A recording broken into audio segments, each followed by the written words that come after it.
Jin would raise both of his arms, bully club in each hand, as he circled the top of the building standing across from Brian Fury, who had now dubbed himself the Gladiator. For Jin, he was aware of Brian's reputation as a cold-hearted killer. Once a mercenary, left for dead, recreated through Mishima science, now turned into a killer cyborg who got a thrill from bloodshed and violence. He was the on-again, off-again hired hand of the Mishima Zaibatsu. Whenever they had something that they wanted to get done but didn't want to put much effort in, he was the one that they called. And now it seemed as though he had earned their attention, but not enough for the big man himself to come out. But if this was who they were willing to send, then it was time to leave a message of his own. As Jin would engage against Brian, he had to fight against his own instincts. It wasn't a matter of not being able to face off against him in a fight, and it wasn't like he couldn't hold his own. But his fighting style was now entirely different from how it used to be, and Jin knew that he had to be careful. This fight wasn't just a fight for survival. It was, in a way, an audition. He knew that somewhere they were being watched, most likely by some surveillance of the Mishima Zaibatsu. His fighting style was going to be studied carefully, intensely, to try to gauge who he was. If he gave, even for a moment, a hint of what he knew, of what he was truly capable of, his identity would be blown. And at that point, he'd lose the element of surprise. But still, this was his first real intense fight, the first time fighting in a new style. So it was going to take some getting used to. And for Brian, he was a man of many weapons, and he had full intentions on displaying all of them. He wore a pair of gauntlets that had round circular razor blades that spun. With Jin, he would use his clubs to block against the blades, although they came inches away from burying themselves into his flesh. As he kicked back against Brian, who would match with his own fighting style, he managed to slash away at Jin. Jin knew that he had to be careful even further, knowing that if he shed any blood during this fight, it could be tested, and once they had his DNA, well, they would have his identity. Because he had to fight so carefully, not only to keep from his identity being blown in how he fought, but from losing any DNA on the battlefield, it meant that he had to fight on the defensive, and it meant that Brian was on the full attack. Aw, what's the matter, Barbie? You want to go spinning on your little toes like a ballerina? Or are you gonna man up and actually fight me? Who says I'm not fighting? All you're doing is swinging your arms around wildly, trying to get us landing strike. Can't really say that you're anything special. Ooh, I'm supposed to really be hurt by that. Yeah, whatever. I got you all figured out. You're all flash and no sizzle. You ain't got no substance. Ain't nothing to you. If you really had what it took, you would have knocked me off by now. But you just keep backing away. What? You think that I'm just going to make an opening for you? You think I'm just going to make it easy? Well, tell you what, Brian said, as he threw off the razor blade gauntlets, extending both of his arms out wide. I'll give you a free shot. You don't have to be scared, little ballerina. You can get a hit in if you want. I promise I won't bite. Yeah, because I'm supposed to fall for something like that. What? I may be a lot of things. A psychopath, a serial killer, a terrorist, but I am an honorable man. So if you want to take a shot at me, then by all means go for it. Who knows? Maybe you'll get lucky and you'll actually snap my neck. Why would I waste my time doing that? We both know that you're a cyborg, created by the Mishima Zaibatsu. Snapping your neck would be pointless. I'd have to rip your head off entirely. Ah, so you know about my little secret. Just who the hell are you? You don't need to worry yourself with anything like that, Jin would say. All you gotta do is look good for the camera while you're getting your ass beat. My ass beat? Camera? What the hell are you? They're watching us, Jin would say. Or what? You didn't realize that by now? Don't bother looking around. You're not gonna be able to see them. But I can assure you, your hirers, they're watching this fight very closely. They're trying to gauge how powerful I truly am, to figure out who I am. That should be about right, Jin said with a smile. So if you know about all that, then why are you wasting time to... Because I'm using you, dumbass. You're nothing but a means to an end for me. This is a way for them to gauge how strong I am. You're nothing but a benchmark. A test. And a poor excuse for a test, I might add. Oh, really? Yes, really. Brian Fury, what are you? Some washed-up military man from the United States who drifted around getting drunk and getting into bar fights without a care in the world. You got brought in and experimented on. Why? Because I'm the best of the best at what I do. Because you're not. You want the truth, Brian? Here's the truth. The truth is, you were never that great of a soldier. At least, not as great as you think you are. No, you were average, maybe even below average, and you died on a routine mission. The only thing you were good for was being used as a laboratory experiment. They pieced you back together and they built you up into something that you think is special. But even then, you're just a dime a dozen. Every time you break down, every time you get torn apart, you're just thrown to the scrap heap and retooled for their purpose. There is nothing special about you. You are nothing but a piece of machinery that's to be used and discarded when they see fit. Yeah. So what? You're gonna try to get into my head all psychological like and shit? Huh? You think you're gonna break me down by telling me what I am and what I'm not? I know what I am. I know that I ain't nothing but a piece of shit. I know that I flunked out in the military and I know I wasn't worth a damn. But do you want to know something about getting power? When you got power, none of that matters. When you've got all the power in the world, it really doesn't matter what anyone thinks. For example, I got more than enough firepower to blow up this entire city block. That's right. Hey, you want to know something else? I'm so messed up in the head, I don't give a damn who I have to kill to get to you. You think I give a damn about how many men, women, and children I have to destroy just to get to you? I ain't got no conscience, buddy. That's the difference between you and me.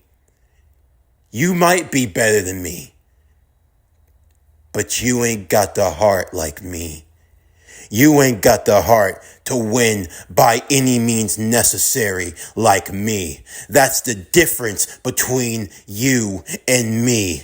That's why you're going to lose, Brian said, as his arms would transform into miniguns. Because I'm gonna air this bitch out, and I don't care who I take with me. Jen would immediately move out of the way, knowing that if Brian started shooting, civilians could get hurt in the process. Jen would jump high into the air, attempting to maneuver and dodge out of the multitude of gunfire as Brian would follow after him. His body was a multitude of missiles, lasers, C4, and everything you could think of. Before long, the city block was starting to turn into a war zone. The residents were now starting to become fearful as they could hear the fighting going on from outside. Jen was trying to get to a more neutral area. Police cars could be heard in the distance as Brian turned back to face them. Oh, it looks like more people want to have playtime. All right then. Let's see how you like being turned into Swiss cheese. Wait, don't! Brian would immediately open fire on the cop cars, shooting at them as they veered off of the road and began crashing into one another, crashing into pole lights, crashing into fire hydrants, and just crashing into other cars. People were moving out of the way, screaming, women, children running for their lives.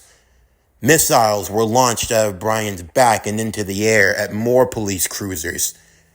Jen would immediately tackle him onto the ground, only to have a gun pointed directly at his face, dodging at the last moment as more bullets began to be fired. I can do this all night, buddy. Just me and you. I'll turn this whole city into a hellscape to bring you down. So let's see. How much fun can we have? That's enough! Jen would throw one of the bully clubs right into the machine gun, causing it to jam and to blow. The result of the explosion costing Brian one of his left arms. In the process, though, Brian would continue in his malevolent assault. At this point, he really didn't care about anything or anyone. For Lars, this was getting out of control, and in a hurry. He thought that he could have kept Brian under control. He tried speaking to him through dispatch. Brian, stop this. You're causing way too many casualties. I told you, you were only supposed to bring in the Daredevil and bring him in alive. You're not supposed to murk the entire city. Yeah, who really cares about that though? Don't act like you don't got the money to cover all this up. Come on, just let me have some fun. No, I'm telling you, Brian, stand down or you're gonna... Yeah, shut up. You already paid me anyway, so who cares? I'm doing this my way, and the way I see it. I got more than enough power to take them down. Don't do this, Jen would say. Or what? Jen would immediately race towards him, when suddenly, Brian's weapons would stop working. Huh? What the? System's locked. Oh, you son of a... Immediately, Brian's body would begin to stiffen as heat would begin to bellow from around himself. Jen recognized what was happening as he warned everyone around him to run. They did so as Brian looked up into the sky and laughed.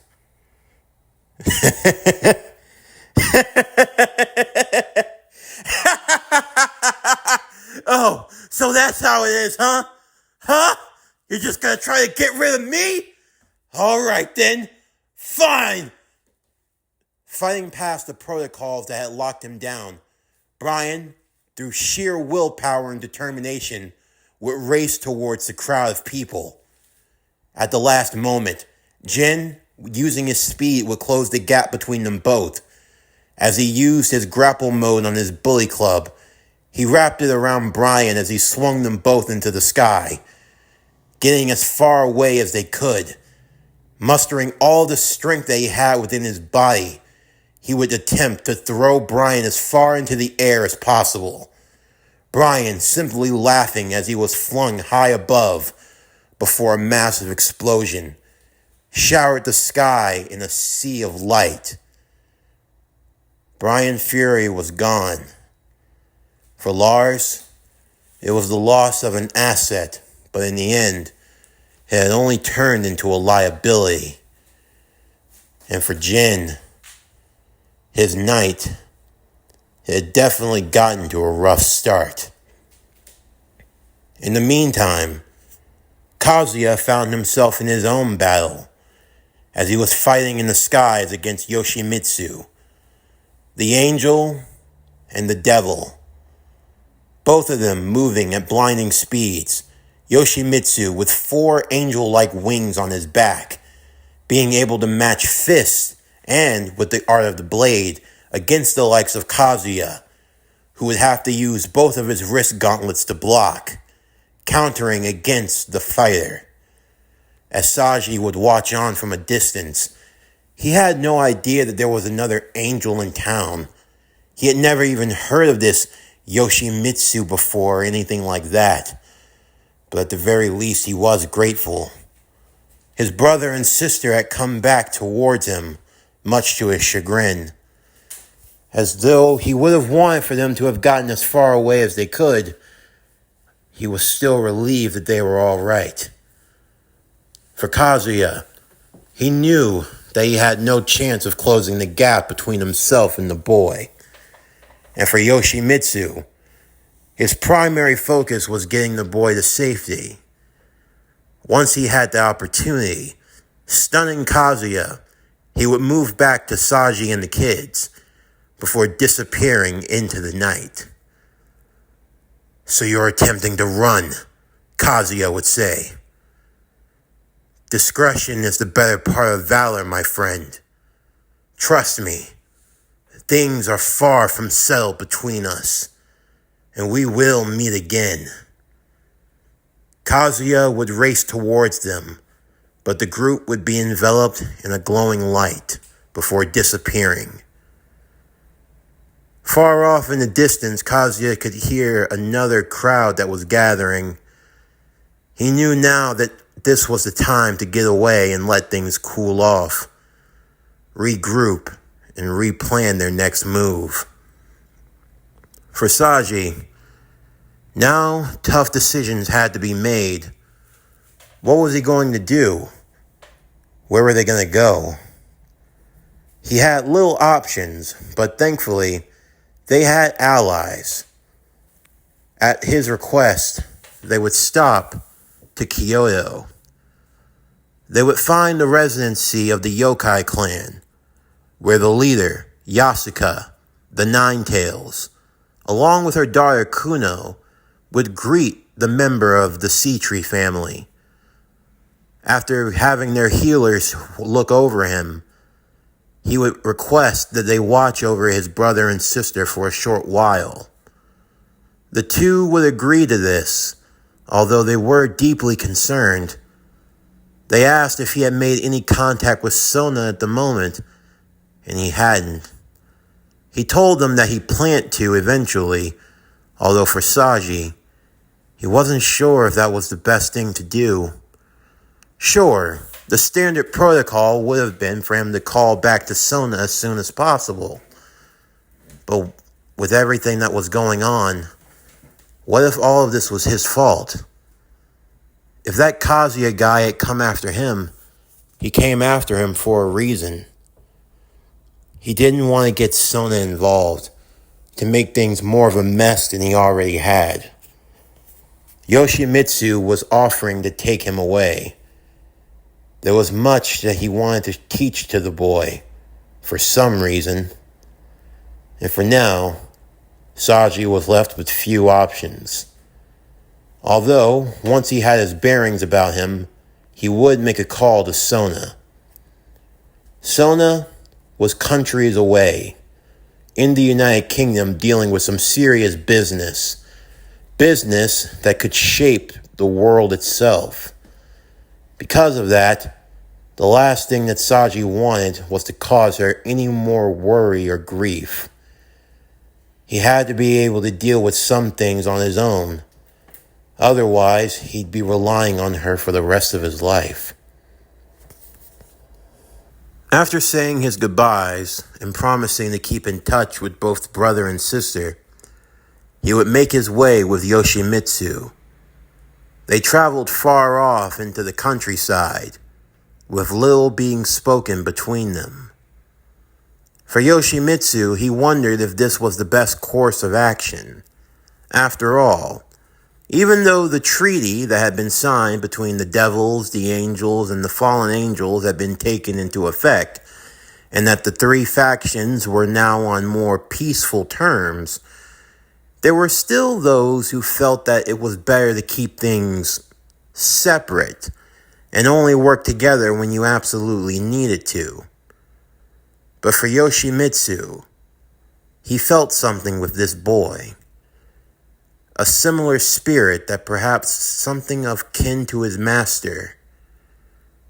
After all, this was the way of the warrior. The title of Yoshimitsu, a title that had been passed down in the Manji clan, a clan that was said to have originally ascended from the heavens. And from there, a warrior class that fought against the evils of the world. The title of Yoshimitsu, the angel, was passed down from warrior to warrior. As they arrived to the compound of the Yoshimitsu clan, they would be greeted at the doorway. Of course, the barrier would have to be removed to allow Saji to pass in, given his status as a devil, but he was welcome. But this left Saji wondering.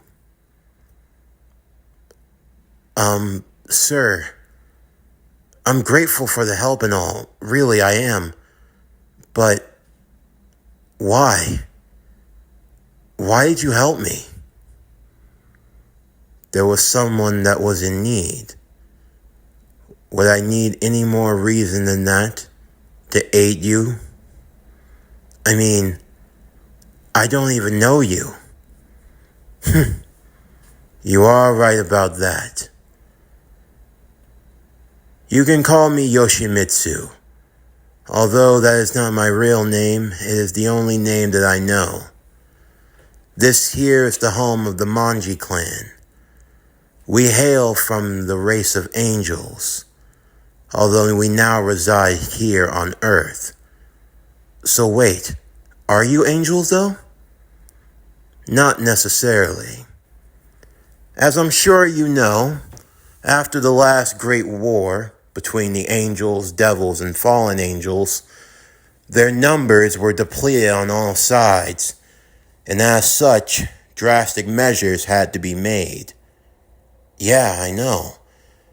Angels couldn't really be birthed anymore. They had to be created artificially through, cards, similar to you devils with chess pieces. However, there are exceptions. Those who are strong enough and can carry a bloodline, they came down to Earth and had families. There was once an angel who was Manji. He came and started a family here. We are hybrid angels. We're far different from the artificially created ones nowadays. Unlike those, our lifespans aren't nearly as long, and we don't have nearly as much power, but we are powerful. We fight for the side of truth and justice, a light that shines in this world of evil. The title of Yoshimitsu is the title that is passed down from generation to generation. And it was one that was held by my master and was now given to me. Okay, but why are you telling me all of this? I'm telling you this because as it is our duty to fight against the evils of this world, now too has that evil come upon you. Kazuya Mishima. For some reason, his ambitions, they have clashed against our clan for a long time now. My master When he became aware of what Kazuya intended for this world, he tried to stop him and was gravely wounded in the process. The Mishima bloodline, a bloodline that is cursed. It is our job to protect the world from that curse. I brought you here because when I saw you, I felt something. I do not know what it is, for you are, in fact, the devil. But yet I sense in you the heart of a hero. I know I have no right to ask this, but if you are willing, become my apprentice, Saji. I believe that the good in you, I felt it for a reason, just as my master once felt it within me. I will not judge you on your origin or your lineage, but I will judge you on your character and your merit. And I will forge you into a sword, one that is powerful and strong, who can protect and defend those whom he loves. Yoshimitsu raised his hand to Saji. Will you join me in this fight? For Saji, he had always been someone on the sideline. The person always supporting those from a distance. Did he understand all of this? No, he didn't. But there was one thing he did know. That bastard came into his home, with his family. He made his family feel unsafe. And he chose him as a target. Out of anyone else, he chose him as a target because he felt like it was the easiest option. Like out of everyone, he was the easiest one to pick off? Who the hell did he think he was? No. Saji was not going to let that slide. He looked to Yoshimitsu as he extended his hand out to the warrior. I accept. When the time comes, I will stop him. We will stop him together. In the meantime, Ling was extremely worried. Saji wasn't in school anymore. She hadn't heard from those cops that she had spoken to. The last thing she had heard about Saji's home was that it was practically blown apart. As she sat in her apartment, she was preparing to go out and look herself. She was grabbing her gloves from her dresser, her fighting gloves. She ran once, but she wasn't going to run again. Saji needs my help. I have to do something.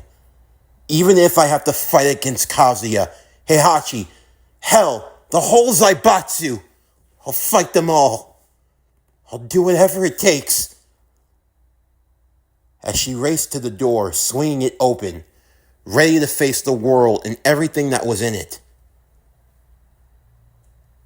She wasn't prepared for who was standing there. It had been over 2 years since she'd seen him. He was a little bigger, a little more rough around the edges.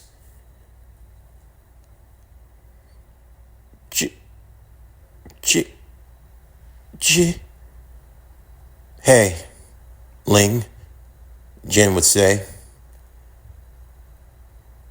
You seem to be doing well, and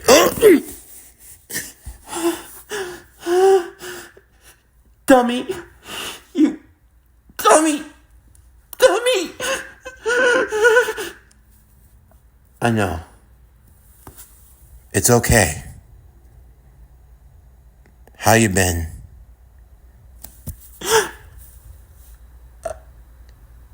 I missed you, silly. This concludes Tekken Born Again. What if Jin Kazama was Daredevil? Season 1, Part 7. As always, if you enjoyed today's video and everything else that we have to offer, then please don't forget to like, comment, subscribe, share, and hit that bell for post notifications so you can stay up to date on everything that is PowerCore Productions and Podcastings that's to come out now and in the future. Stay tuned tomorrow as we continue with What If Jin Kazama Was Daredevil, Season 1, Part 8. But anyway, that's going to do it for the end of today's video. I'm Javon Harrington with PowerCore Productions and Podcastings, signing off, and I'll see you next time.